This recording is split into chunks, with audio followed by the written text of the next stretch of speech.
You guys, I'm laughing.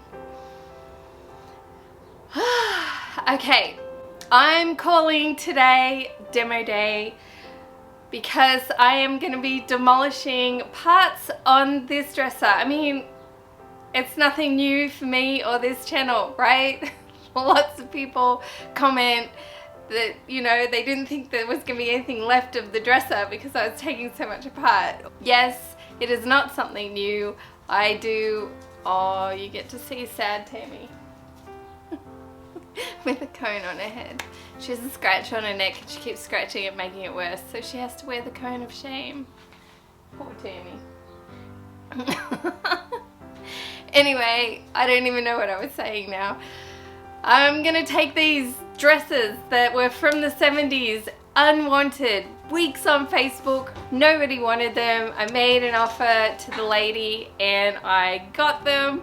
And so I'm gonna be taking things off it that make it dated and turning it into a set that is somebody would want in their bedroom again. So if you want to see how I do that, stick around. Tammy. And let's get into it.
So I've mentioned this before about sanding Bondo, but I'll give you a friendly neighborhood reminder about Bondo. When you're sanding back, you want to sand all the way back over what you have repaired.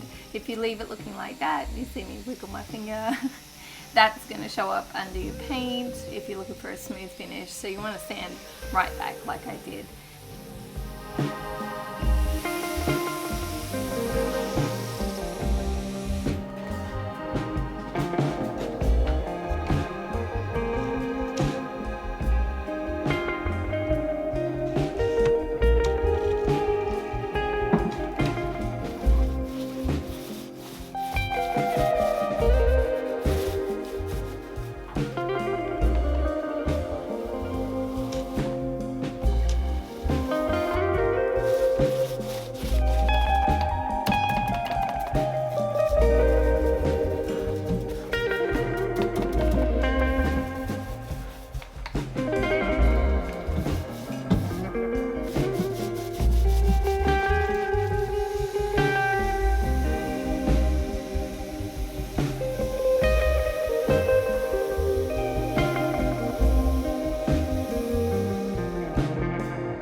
Okay, so what I'm explaining to you here is that I put on clear shellac with a brush out of a can, and I got a bit heavy-handed, and what ended up happening was when it all dried, it made the prime and seal look like crackle.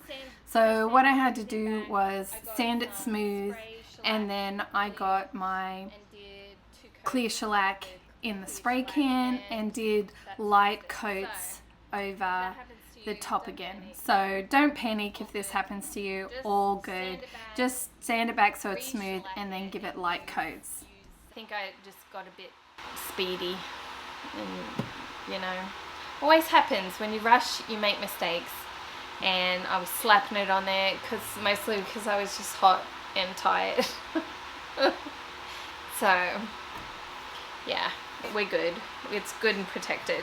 What I am going to do now is put a coat of the cream that I mixed up from Sloan over the whole thing and over the whole of the dresser, of the body of the side table.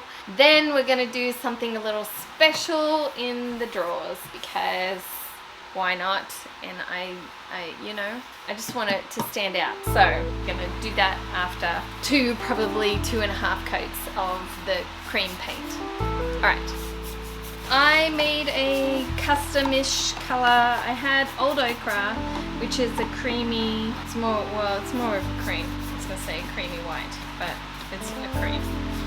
So I wanted it a little paler, so I added a whole lot of white, which I needed to do anyway because I wasn't going to have enough.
brush with the cream on it, and I'm just going heavier.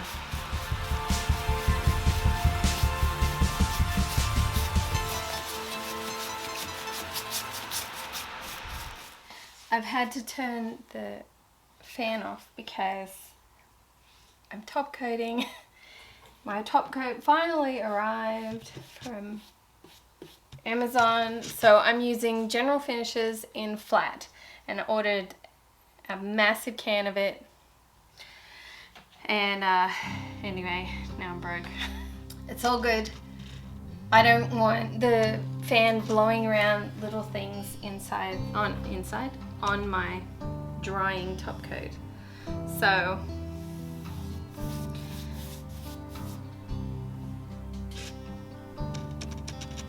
okay, what is that?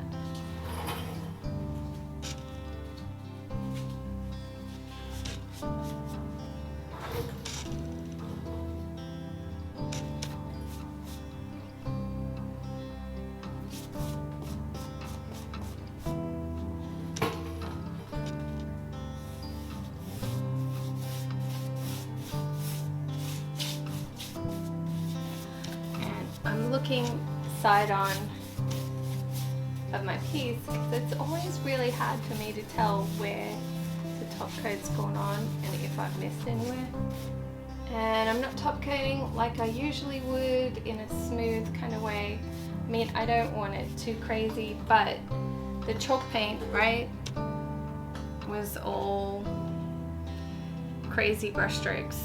Somebody asked me once why I do that. It's just I don't know, a very forgiving way to paint with chalk paint. I wouldn't recommend doing it with latex paint, but chalk paint, you're able to go willy-nilly. And I've decanted it into a container with a lid. So when I'm done with this coat, if I'm not finished with this, I can close the lid and not tip it back into the big can because I don't want to contaminate that. It's too expensive.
I'm glad there was two bedsides because what happened was I sort of did one bedside off camera and then I learnt from that and applied it to the second, because with the first one I took the base off completely and then it looked weird. It looked like I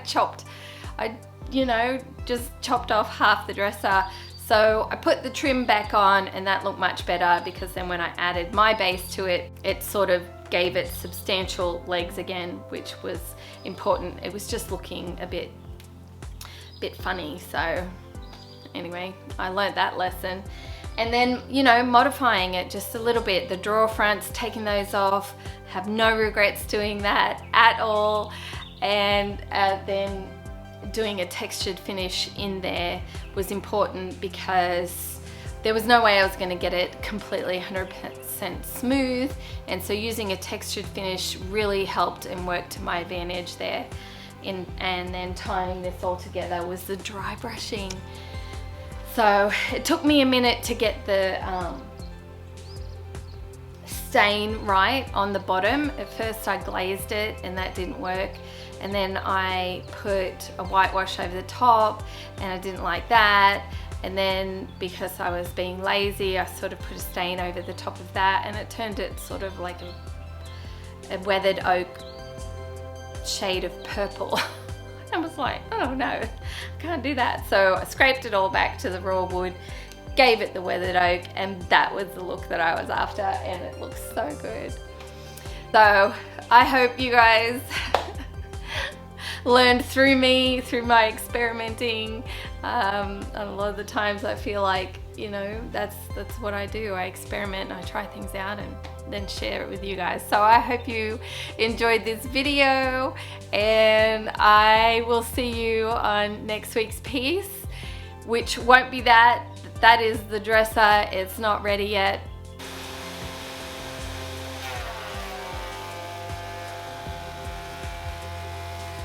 All right, you guys, have a fabulous week. Love you to pieces, and I'll see you next week. Bye.